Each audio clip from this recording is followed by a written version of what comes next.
Light Madness, and this is a reading for fire, sun, moon and rising.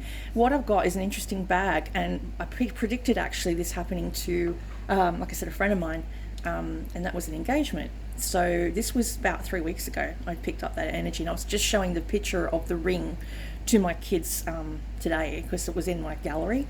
My son likes to go through the phone and delete images and look at photos and see if I need them or how to delete them. He just likes to manage my phone.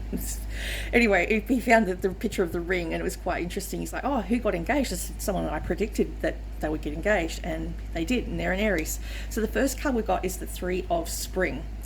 It's planning your steps to the long term. Have patience. There are more good things to come. Satisfaction from a job well done. So it's talking about getting your stuff together, and maybe having 3 jobs you're doing, currently trying to juggle 3 places or 3 things that you have on the works. You might be juggling 3 commissioned works, whether it be art or you might have 3 gigs that you have to do, like creative gigs. So that's what that's talking about. Then you've got the Five of Pentacles. Reach out to others for assistance. Poor timing for a career change, and feeling challenged by money issues. You may have some bills that came in that you didn't think you had, and they turn up out of the blue. So it's just talking about reaching out to a community, whether the community be a community that is a spiritual community like this one on YouTube, or reaching out to a group of people that are a religious group, like as far as they might do spiritual work with people that have been through things, like Got Your Sister Back. And then we've got down the bottom the High Priestess. This talks about in the past you were tapping into your intuition that you were heavily invested in. You were known as someone to go to who was quite learned and skilled in channeling messages for people, that you like predicted things before they happened. I know I predicted COVID before it happened back in 2018. So it's talking about that. People were probably a little bit worried or a bit scared of your abilities because they didn't understand how you work. And I was trying to explain it to a girl at work the other day. I'm an empath, so if I'm in a room, someone's got a sore neck or a sore back or a headache, I'll pick up on it straight away. And it's like, I don't mean to, I just absorb energy. If someone's dropped something or they fall over something, then I'll probably drop something and fall over something straight after them. It's just whatever energy is around me, I pick up on, and I feel people's pain. When I used to do beauty therapy, that's how I started doing all this spiritual work, is I was doing beauty therapy, and I was picking up on where this person had been in a car accident like 5 years previously. She said she hadn't had any accidents. When I had to go and screen her to see whether, certain areas, you sign a waiver form to say that it's okay to massage that area, but if you've had an accident, you're not supposed to touch that area. You avoid that area if you're going to do a relaxation massage. So I picked up on, on her back, C7, which was cervical node of the spine, 7, was where the whiplash occurred. And she said, "How did you know?" Because she didn't tell me, see? And I went, because I can see it, I can sense it. It's like I can pick up on where there's a problem, where there's a blockage.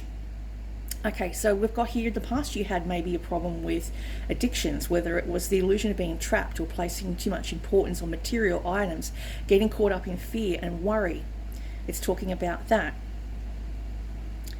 So maybe you were addicted to exercise, or addicted to eating, or addicted to alcohol or substances. That's talking about that. It's the devil is also talking about the devil may have been at work in your life. Maybe he was, playing with you, trying to upset your balance. The Five of Swords is to do with fighting and arguments, dishonest associations, realizing that what you thought you wanted isn't the best choice for your happiness, something that's not worth the effort. This is Five of Swords to me is an Aquarian energy. We're coming into Aquarian season very soon. So it's talking about having the problem with people that are not being honest with you, dishonest people around you, maybe at work or in your home life or in your family. Maybe there's some dishonesty going on in the family dynamics. The next card I've got is the Hermit card. So we've pulled here, you may want to go into hermit mode coming into the new year. Maybe you feel overexposed. Maybe you feel like you've been having to do things to people, or wanting to do things to people, but then getting burnt out by it. You might be suffering from a slight burnout at this moment in time. Then the next card we've pulled is the Moon. This is illusion and trickery. You might be around people in the entertainment industry, whether they are actors, comedians, stand-up comedians. They might be producers or writers. There's people around you that live in the behind the scenes, doing things behind the scenes in order to make things happen in reality. You might be in their movie. You may be starring in some type of movie they're doing on people that are, from the third world, like different type of spirituality. Illusions. Maybe people are creating illusions. The moon is also about deception around you. What looks one way in the sunlight looks different in the reflection in the water. Powerful intuitive epiphanies, letting go of worry and fear and understanding the truth of a situation. So I've got here the black obsidian, which I got from Rainbow Runner in Hamilton. I went to go there yesterday to get my new deck, and they had shut. On the website it said they were open, but they'd shut, so I was disappointed. I really wanted to get my new deck of cards to ring in the new year, but I'll have to wait. So then we've got the lovers. Now the lovers, I've got the rose quartz, which represents love and romance, and it attracts love and romance. You can heighten that by putting selenite next to it. It empowers the rose quartz, like magnifies it by 10. The lovers talks about a union between opposites. You may have met, and you may have a Gemini nature. You may have Gemini in your chart, very placed heavily. True love that is long-lasting, choices made from the heart, a return to good health. You may have two people to pick from that are interested in you, and you're not aware. Maybe they like you from afar. They may like you. They may also be a tarot reader like yourself, or do spiritual work like yourself. It's a head over heart decision. One may be younger and one may be older, but it can also represent engagement, which is what I picked up from my friend, and she did get engaged. Then I've got here people around you. Talks about the Princess of Summer, gentle, sensitive, kind, inexperienced. This is a water sign. Your hopes and fears is a Cancer, Scorpio, or Pisces around you. The new relationship or emotional experience, a compassionate friend you can share your concerns with. You may have met this person through online, or you're going to meet them online.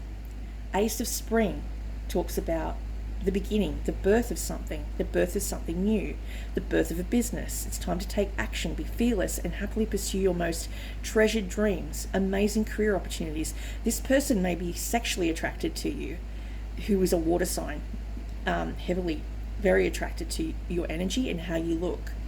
It's a physicality attraction, and then it might develop into something more. So then we've got the deck I'm going to use today, is the Fairy Oracle by Lucy Cavendish. Artwork by Selena Fennick. This deck I bought to replace the one that I unfortunately packed away in a storage unit, which is currently still in a storage unit. I'm not sure how long I'm going to have to keep it there.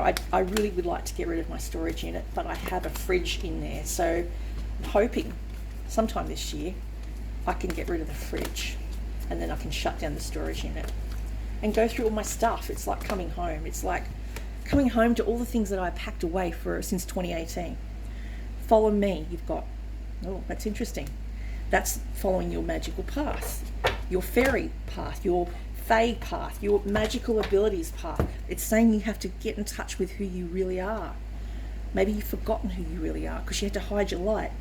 Glimpse, indigo, rainbow, crystal children. You may be around people, children, or your children even, that have that same ability as you but haven't tapped into it yet. And then you've got Beauty and the Beast, unconditional love. So that's interesting. Okay, I really like this deck. It's got the pentagram on it, but it's got the star inside it. It's seven-pointed star, which is very traditional with Wiccan culture. And if you trace a circle around it, you're sealing the door. If you go opposite anti-clockwise, it unlocks the door. So if you're trying to put a protection on your room, where you live, where you sleep, I always do that, and you won't get anyone coming into your realm unless you really want them there.